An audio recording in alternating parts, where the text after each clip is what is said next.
That's good timing.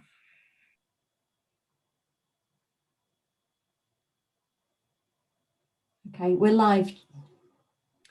Good evening, everyone. Welcome to Cabinet on this 11th of March 2021.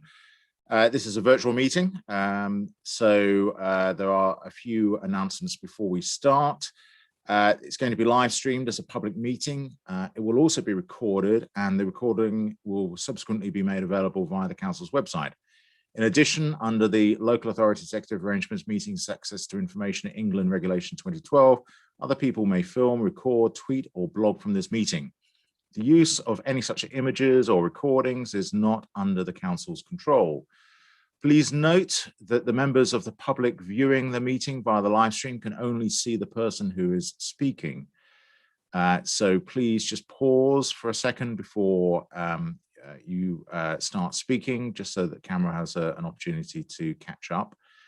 And participants should also please ensure that their microphone is muted when they are not speaking, so we don't pick up any background noises, and also that it doesn't accidentally change speakers on the broadcast. So I'm going to confirm all of those who are present, and that means that I'm going to ask first Cabinet members to verbally confirm that they are present and they can see and hear the proceedings. So to start off with, I can obviously see and hear everyone on the call. Councillor Barclay. Good evening, Leader. Yes, I can see and hear. Thank you very much, Councillor. Councillor Bailey. Good evening, Leader. I can see and hear the proceedings. Thank you very much. Councillor Boker. Good evening, Leader. I can see and hear. Thank you very much. Councillor Harper-Davies. Good evening, Leader. I can see and hear proceedings. Thank you very much. Councillor Mercer. I can see and hear proceedings, Leader. Thank you very much, Councillor. Councillor Poland. Good evening, everyone. I can see and hear proceedings. Thank you very much. Councillor Ratway. Good evening, Leader. I can confirm I can see and hear the proceedings. Thank you very much, Councillor. Councillor Rawlings. Leader, I confirm I can see and hear proceedings. Thank you very much, Councillor. And then finally, Councillor Sminovich. Good evening, Leader. Yes, I can also hear and see the proceedings. Thank you very much. That's excellent. That's all members of Cabinet. So we will now move on to officers and other attendees. Again, if I can ask you to confirm that you can see and hear the proceedings. So I'm going to start with Rob Mitchell, who's our Chief Executive. Good evening. Yes, I can confirm that I can see and hear proceedings. Thank you very much, Chief Executive. Simon Jackson, our Strategic Director, Environmental and Corporate Services and Section 151 Officer. Thank you, Leader. I can see and hear proceedings. Thank you very much, Simon. You officially also have the longest title, I think, probably of all officers. Karen Widdowston, Democratic Services Manager and Deputy Monitoring Officer. Thank you. I can both see and hear proceedings. Thank you very much, Karen. Eileen Mallon, our Strategic Director, Community Planning and Housing. Evening, Leader. Yes, I can see and hear, but I'm afraid my camera seems to be failing me, so you can only hear me, I guess. That's okay. We can hear you nice and loudly, so that's Thank you. That's absolutely fine. Thank you very much. Justin Henry, Strategic Director, Commercial Development, Assets and Leisure. Yes, Leader, I can both see and hear proceedings. Thank you very much, Justin. Kerry Barnshaw, Head of Customer Experience. Thank you, Leader. I can hear and see proceedings. Thank you very much, Kerry. Peter Oliver, Head of Landlord Services. Thank you, Leader. I can see and hear proceedings. Thank you very much, Peter. Julie Robinson, Head of Neighbourhood Services. Yes, Leader. I can see and hear proceedings. Excellent. Thank you very much, Julie. Sylvia Wright, Head of Leisure and Culture. Thank you, Leader. I can see and hear proceedings. Thank you, Sylvia. Eamon Khan, Information Technology Delivery Manager. Thank you, Leader. I can see and hear proceedings. Excellent. Thank you very much, Eamon. Helen Gresson, Organisational Development Manager. Thank you, Leader. I can see and hear proceedings. Thank you, Helen. Verity Graham, Neighbourhoods and Partnerships Manager. I can see and hear proceedings. Thank you, Verity. Kevin Stanley, Leisure Contract and Business Manager. Thank you, Leader. I can see and hear proceedings.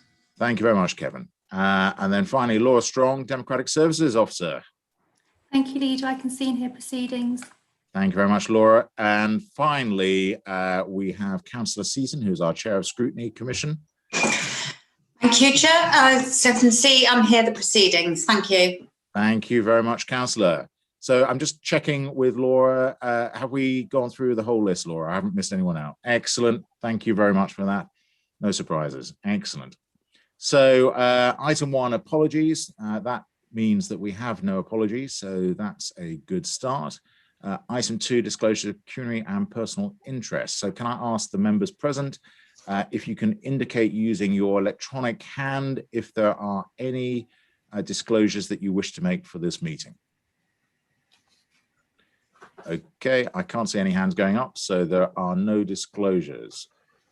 So item 3, leaders' announcements. I don't really have any formal announcements for this evening's meeting, but I would just say we're now coming up for a year since our last in-person meeting. It has been an extraordinary year, but this meeting, I think, is a testament to how we've managed to adapt to some extraordinary events. We don't know for sure yet what's going to happen in the future as far as virtual or in-person meetings. It would be nice, I think, for us to have the option to have some hybrid meetings. It is under the government's control, and I suspect that legislation won't be brought in ahead of the May cutoff. So we may have a bit of period where we're not entirely sure what's happening as far as whether we're meeting in person or otherwise. But I'd like to say thank you to all of you on this call this evening on this meeting for enabling us to make these meetings carry on. They have actually carried on being effective. I think the scrutiny in particular has been very effective, and cabinet meetings in their own right have worked well through Zoom and Teams. And it would be a great shame for us to actually lose the ability to carry on using different IT systems in the future to facilitate meetings of different types. So I hope the government will change the legislation to enable us to do something, but it's in their hands and not ours. And we will carry on asking them to do so until they do. So item 4, minutes of the previous meeting.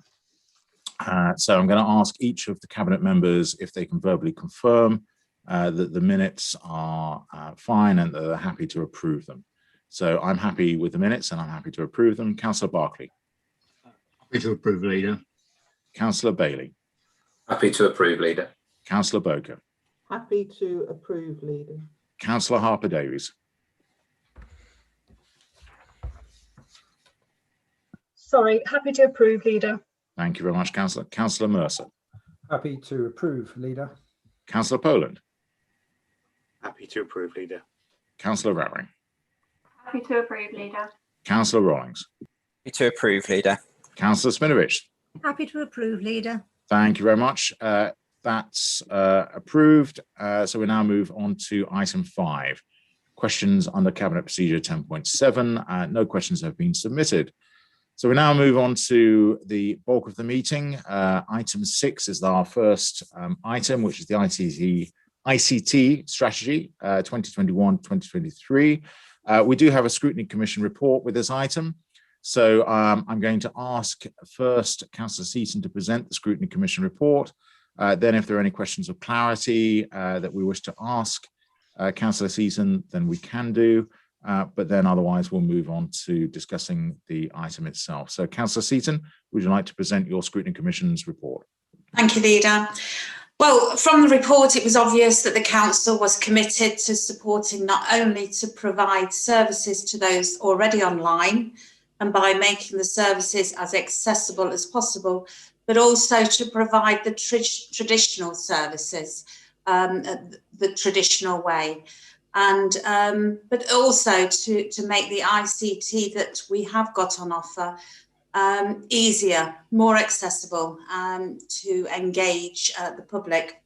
The strategy was flexible and capable and included the possibility of a hybrid meetings, which I think you were just referring to being able to do in the near future. The Commission, after considering all these reports, felt that the Cabinet should approve the recommendations as set out. Thank you. Thank you very much, Councillor Seaton. Now, are there any questions of clarity that anyone wishes to ask Councillor Seaton? Okay, I can't see any electronic hands up, so thank you very much, Councillor. So I'm going to ask Councillor Rawlings to say a few words as introduction to the item before we start any of the discussions. Councillor Rawlings. Thank you, Leader. So this will be brief on the basis we take papers as read, but just to say a few comments before we delve into the discussion. The importance of ICT has never been felt as much as it has over the last 12 months, and COVID has completely changed the way we do things as a council, the way everybody operates as businesses, and also our residents that we all represent here tonight. So there's been a massive change over the last 12 months. We use this ICT strategy as a way to set the strategy and set the tone for the way we will invest in our ICT systems and how we'll also deliver services moving forwards over the next 3 years. So this strategy is an update strategy and a new strategy to replace the current one, which expires at the end of March. Our intention is very much to continue to use ICT as a mechanism for driving transformation, and a big part of this strategy is ensuring we can continue to do that. As the Chair of the Scrutiny Commission has just highlighted, this strategy is absolutely customer focused. We are still keeping the resident at the centre of everything that we do, because ultimately residents are who we are here to serve, and that is the whole purpose of us as a council. We're here to serve residents, and that's exactly what this strategy does. Of course, over the last 12 months, we've seen a huge shift to remote working with staff within the organisation. We've seen the needs of users of the ICT systems within the council change drastically, and it's important we capture that change that's taken place over the last 12 months. So this strategy for the next 3 years is sufficiently flexible to allow us to build on what we've done so far, make things even better, improve processes that we have in place, and continue to deliver excellent customer services for our residents. So that's all I've got to say really as an introduction, and I welcome any questions. Thank you. Thank you very much. Kerry, is there anything that you wish to add to Councillor Rawlings' points? We've taken the paper as read, but if there are any additional points that you wish to raise, then by all means, please do before we open to full questions. I think Councillor Rawlings has done a very thorough job there. I think the only other thing I'd like to add really is that one of the other key aspects that we have considered is around security, and making sure obviously that our systems are all secure now that we're working in a much more remote environment. So I think it's just key to kind of reiterate that that has been one of the key considerations of what we're doing as well. Brilliant. Thank you very much for that. Okay, we've got a hand up from Councillor Mercer. Thank you. A couple of questions. The first is that whatever the government does about how we hold meetings, it doesn't affect how we hold training sessions. And I think that there's been, my gut feeling is there's been a lot more participation in training sessions. And certainly some of our more senior members who looked mortified at the thought of using Zoom meetings have taken to it very much like a duck to water, and are very much participating in these meetings. So would it make sense to, if we are actually forced to go back to physical meetings, consider carrying on doing training at least at a hybrid or a virtual level, given the level of participation? First question. The second one is the report makes, as far as I could see, having read it, no mention of actually moving on to having a council app, which quite a few councils are now moving over to. The UK has the highest use of smartphones in any country in the world, and you can see from the trends that people are moving over from accessing the internet from laptops and PCs onto their mobiles. And the idea of those councils that have introduced apps is that they're used not exclusively, but they're used in conjunction with portals that people can access in a more conventional manner. And it means that people can report instances of missed bins or graffiti or AFB instantly, and that they're GPS mapped. And what those councils have done who've introduced them is some of this data is passed straight to the contractor. So there's no involvement at all in having to forward the message on to see what they're doing. And I looked at one, Gloucester council was reckoned that its app alone was saving £100,000 a year, which I'm sure is something that will will appeal to Simon Jackson. So is it something which we should perhaps start looking at now a little bit more seriously? So, Kerry, would you like to answer that, or Eamon? Yeah, no, I'm happy to come back on that. I mean, in regards to obviously the first question about training, obviously that's something we can facilitate if that's a decision that are taken by members. In terms of the app, I think absolutely it's something we can consider. I think it's something we have considered previously. And certainly I attended a soccer team conference, it would have been a couple of years ago. And I think there's a balance to be had in terms of the use of apps. What we need to make sure is that if we do use apps, we've got to consider whether we're going to maintain a website as well, because it does require maintenance in two different areas. One of the biggest challenges from the presentation that I attended on apps is actually getting customers to download it, because what we've got to make very clear to them is what the benefit to them is of downloading an app. So if they're out and about at a particular point in time and they see fly tipping, are they going to be motivated enough to download that app at that particular time in order to use it in that way? And will they then use the app again in the future? So I think there's quite a consideration to have in terms of if we want to invest in that, because to date what we've tried to do is have a mobile responsive website that allows people to do all of the things that you've talked about through that website. Now, certainly in the future, we want to look at an online portal that will allow customers to have a tailor-made service for services that they report. And we already have capability to report things directly through to our contractors now. So with our online forms, we do have some of those that go directly into the waste management system, Whitespace, and into Capita system, etc. So we already do have that capability now with the systems that we have. So I think absolutely we can commit to looking at apps and seeing whether they are the right thing for the organisation as we potentially go through our transformation programme to see what opportunities there lay, because that's going to allow us to look at a whole range of technology, whether that's information bots, whether that's a new CRM system, whether that's applications. So that will be considered as part of that work we do with each service area as to what might be the most appropriate solution that's going to be best for both us and our customers. Thank you. Thank you very much for that, Kerry. So on the first point, I think to do with training, I would probably share the sentiments of Councillor Mercer.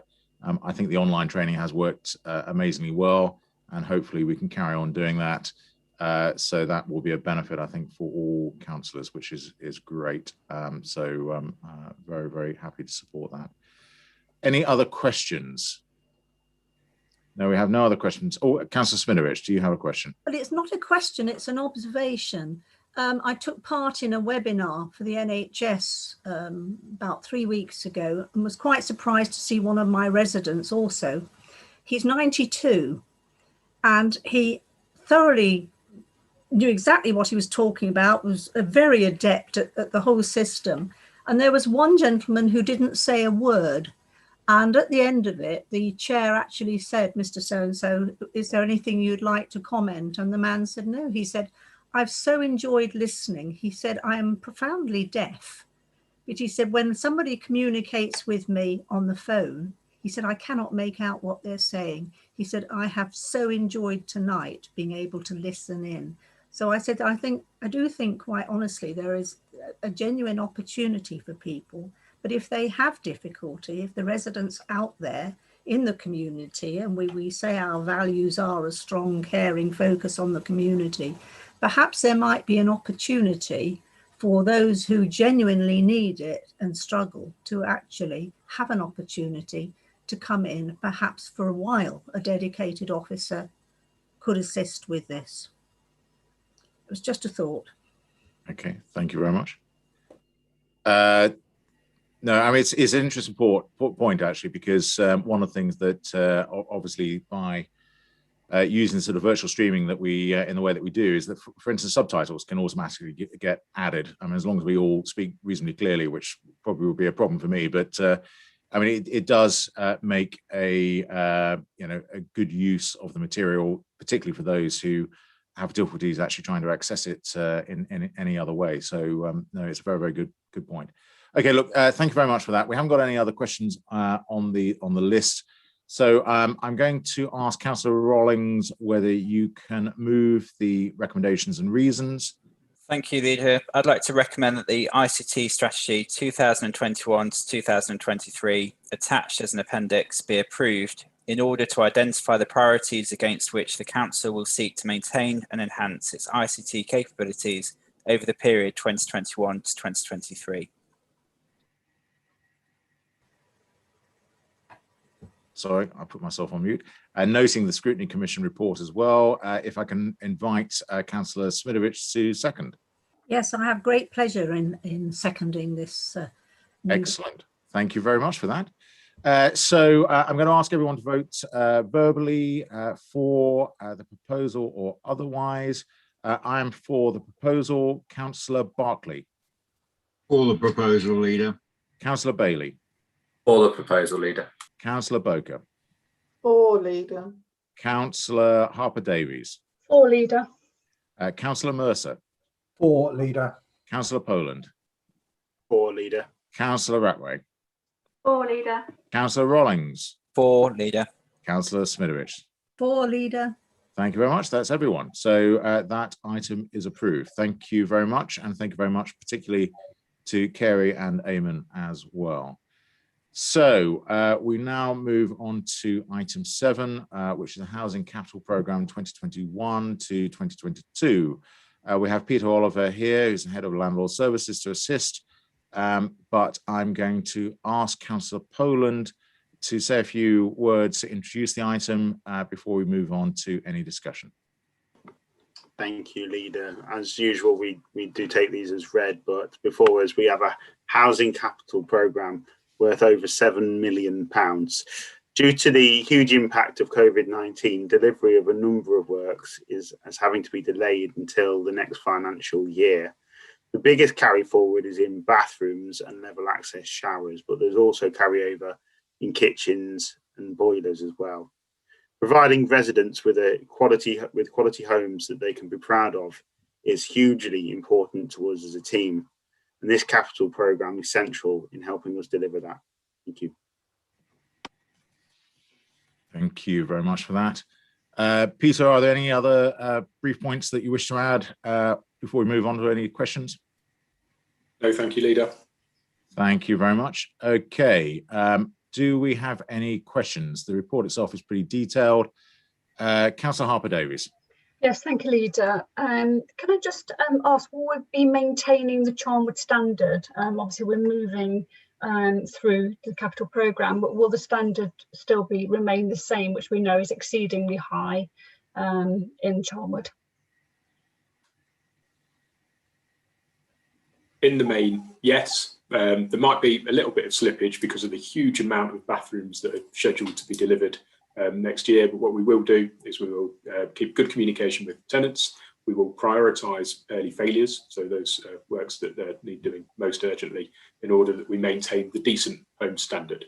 So I think the reality is because of the impact of COVID, work moving on a little bit and having this peak of work, it means that some tenants will get their bathrooms slightly later than anticipated. Of course, others will be picked up through the void process and that kind of thing as well. Okay, thank you, Peter. Thank you, Leader. Okay, thank you very much. Councillor Ratway, you've got your hand up.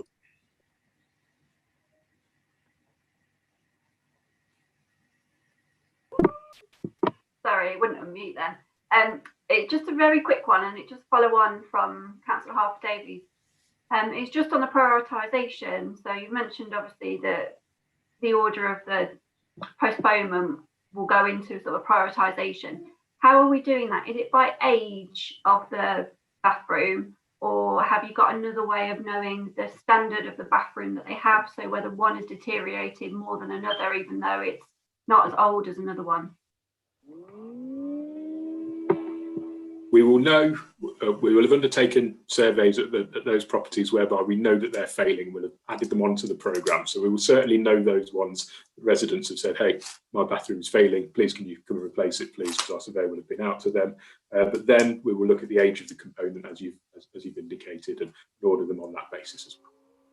Thank you. Thank you very much. Okay, I don't see any other hands up. It's a very detailed report, and so we've had a good opportunity to take the contents. So I'm going to ask Councillor Poland whether you would like to move the recommendation and the reasons, which are on page 52 of the report. Thank you, Leader. Yes, the recommendation is that the proposed housing capital programme for 2021-22 amounting to 7,129,000 detailed in Appendix 1 be approved and the capital plan be amended to reflect this. And the reason is to improve the council's housing stock in line with Charnwood and Decent Homes standards, thus delivering the priorities set out in the Housing Revenue Account business plan approved by Cabinet back in September 2014. Thank you very much. And yep, so the recommendations and reasons. Can I ask Councillor Harper-Davies whether you would like to second those? Yes, thank you, Leader. I'd like to second the recommendations and the reasons set out. Okay, thank you very much. So I'm going to ask each of you whether you could verbally confirm whether you're for or otherwise. So I am for. Councillor Barclay. For the proposal, Leader. Councillor Bailey. For, Leader. Councillor Boker. For, Leader. Councillor Harper-Davies. For, Leader. Councillor Mercer. For, Leader. Councillor Poland. For, Leader. Councillor Ratway. For, Leader. Councillor Rawlings. For, Leader. Councillor Sminovich. For, Leader. Okay, that's everyone. Thank you very much. That item is approved.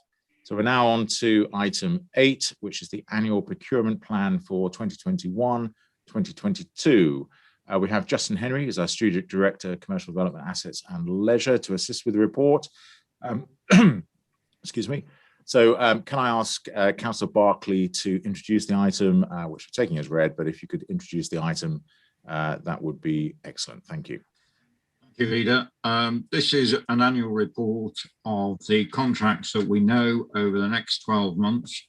They're split into the various sections, 25,000 to 75,000 and 75,000 up to $500,000. Anything over $500,000 comes through Cabinet.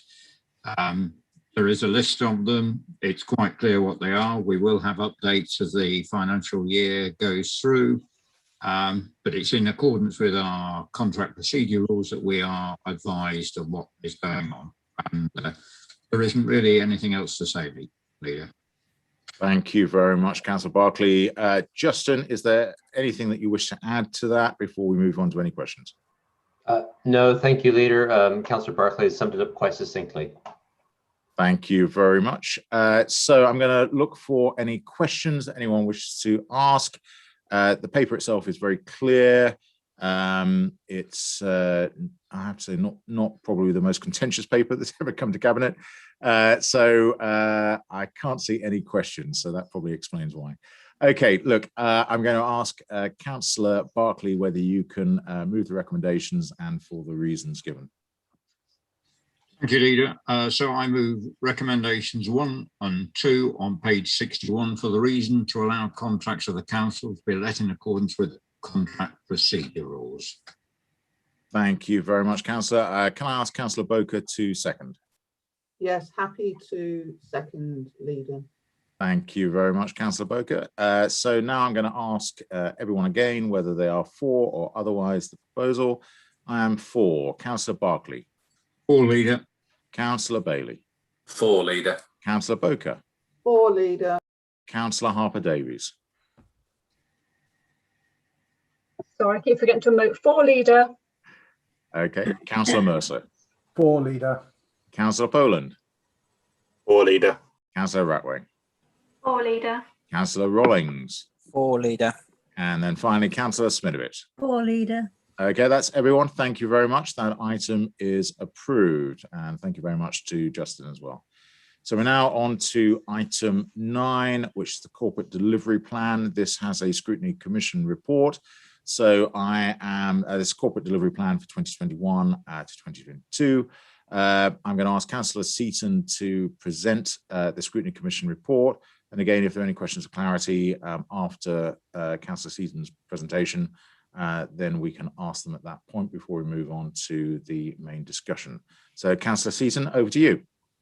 Thank you very much, Leader. The Commission was pleased that the work towards carbon neutrality was still on course and remained a high priority in the Council.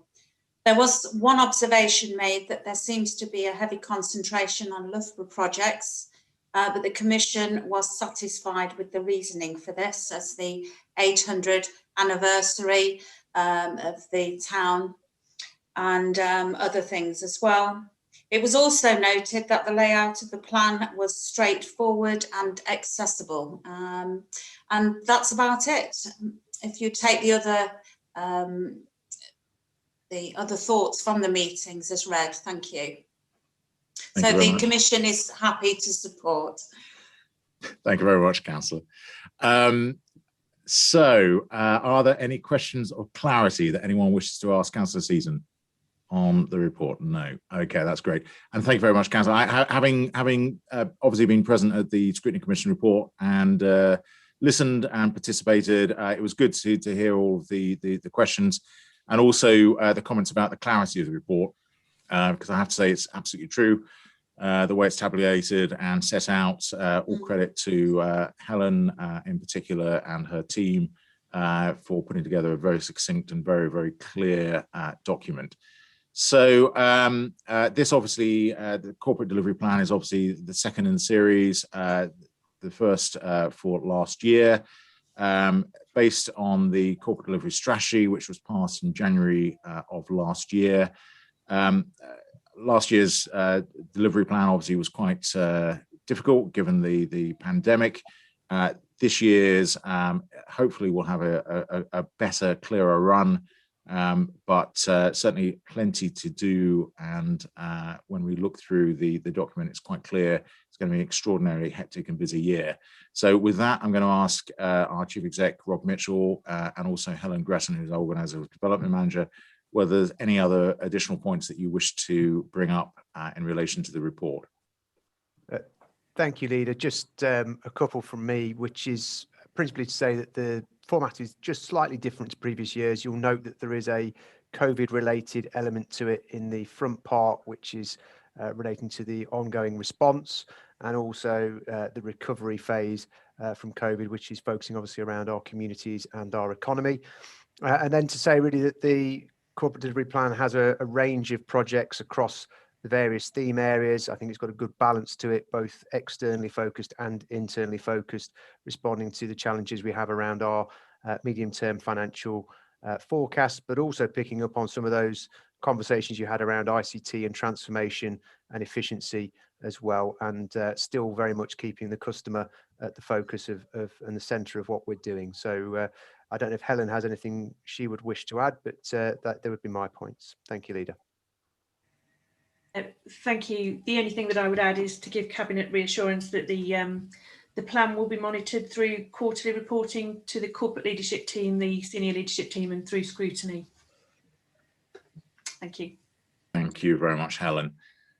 Okay, can I ask whether there are any questions that anyone wishes to raise on the plan itself? As I said, it's an extraordinarily succinct and well-presented document. Probably answers all questions without needing to actually ask them, to be honest. No, there are no questions. There we go. It was such a good report, Helen. Look, thank you very much. It is, you know, we've talked about how clear it is. It's picking up a huge number of points, quite rightly flagging the issues about the pandemic recovery. They are going to be critical over the coming months, and you know, some of which we won't actually know how severe they are or how difficult they are to tackle at this time, but clearly we have a plan for those that we do, in addition to all of the other things that we are doing as well. And I have to say those are pretty extensive. It is going to be an extraordinarily busy year for the council. Officers, I have to say, have prioritised, I think, very, very clearly those items that are most important to us and our residents and our businesses. And the plan sets those out very, very clearly, as many people have said, not only through scrutiny, but also on Cabinet. So that hopefully the measurement of successes can be easily achieved. So I'm going to move officer recommendations 1 and 2 for reasons 1 and 2, as on page 78, whilst noting the Scrutiny Commission report. And I'm going to invite Councillor Barclay to second. Happy to second the proposal, Leader. Thank you very much. So we're now going to go for the vote. if you could state verbally whether you are for or otherwise for the proposal. I am for. Councillor Barclay. For the proposal, Leader. Councillor Bailey. For the proposal, Leader. Councillor Boker. For, Leader. Councillor Harper-Davies. For, Leader. Councillor Mercer. For, Leader. Councillor Poland. For, Leader. Councillor Ratway. For the proposal, Leader. Councillor Rollings. For, Leader. And Councillor Smirris. For, Leader. Thank you very much. That's everyone, and that item is approved. Thank you very much to Helen in particular. So we are now moving on to item 10, which is the Charnwood Community Grants. We have Julie Robinson, our Head of Neighbourhood Services, and also Verity Graham, who's our Neighbourhoods and Partnerships Manager, here to assist the report.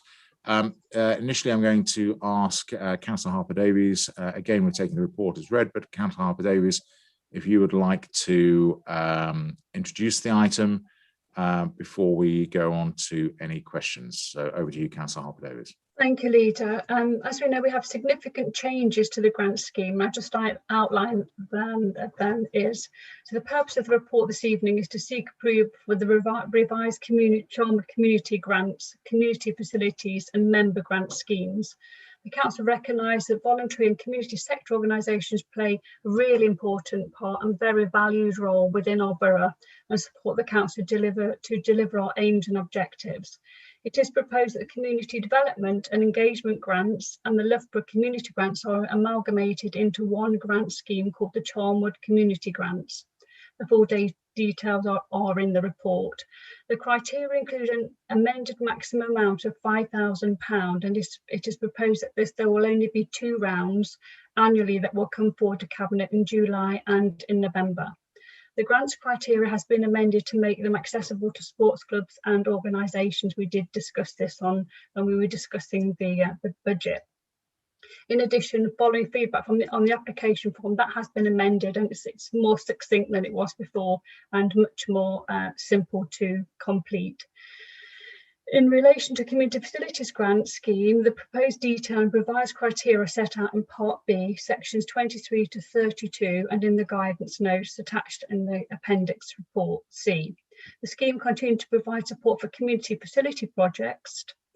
The maximum amount that can be applied for has remained the same, but the scheme has been amended to make accessible to sports clubs and organisations following the earlier point. The application form has been amended and set out on Appendix D accordingly.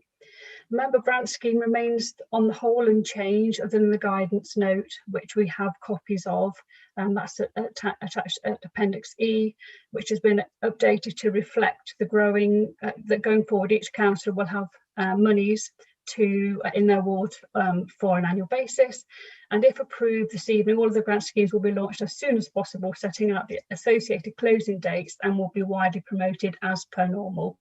The Council are keen to continue to support voluntary and community sector, which have done an amazing job during this pandemic. Community Action Group, John Storehouse and the team have been phenomenal, and we thank you for that. Thank the team for that. That's it really. So if Julie wanted to add anything else to my commentary.